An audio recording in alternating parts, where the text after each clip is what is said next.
जय जगन्नाथ।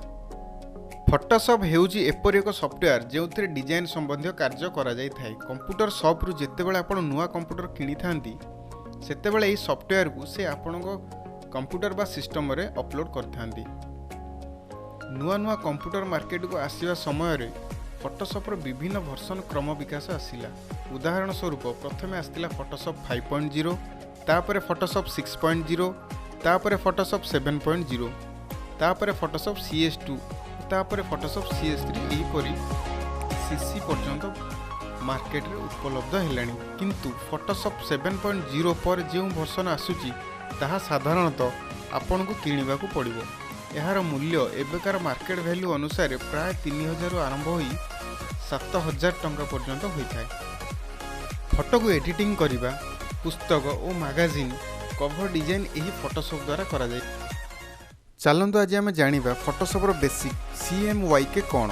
फोटोशॉप शिखा पूर्व printing press विषय रे सामान्य किछि जानी रखुंतु। आम साधारणतः जो मैगजीन रो कवर डिजाइन गुड़िक देखू सेगुड़िक 4टी रंग रे प्रस्तुत होता है बा डिजाइन होता है, जहाँ को कहा जाए 4 कलर। यही 4 कलर होउची CMYK। C रे सियान, M रे मैजेंटा, Y रे येलो, K रे ब्लैक बा क्रिप्टन। तेणु प्रथमे मन रखु जे जदि कौनसी नुआ कवर डिजाइन करने को जाउछंती तेबे प्रथमे उक्त फाइल टी को CMYK मोड रे कन्वर्ट कर रखि दियंतु। CMYK मोड रे किपरि रखिबे ताहा भी आमे आपनको डेमो द्वारा देखिबे।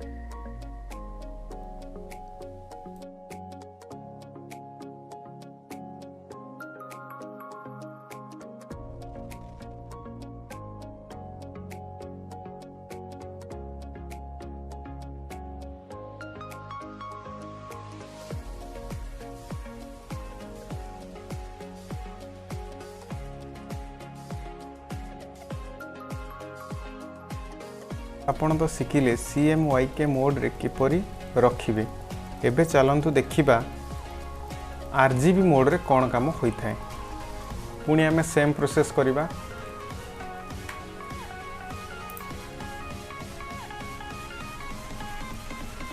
ये आपण देखि पारथिबे मो RGB मोड रे फाइल टाको कन्वर्ट कली। RGB अर्थात red green blue, red green blue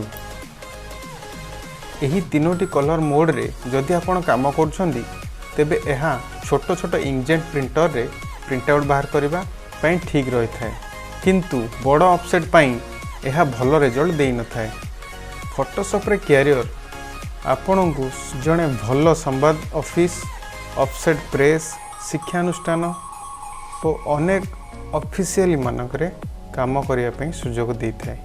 तेबे सबुठार बड़ कथा हैला आपण प्रथमे शिखु, ज्ञान अर्जन करंतु, कारण आपण नॉलेज आपण पाखरे ही रहइबो, केही एहाकू नै परिबे नाही।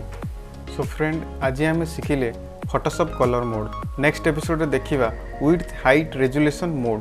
तो वीडियो जदि भल लागिछि अधिक रु अधिक शेयर और सब्सक्राइब करंतु। जय जगन्नाथ।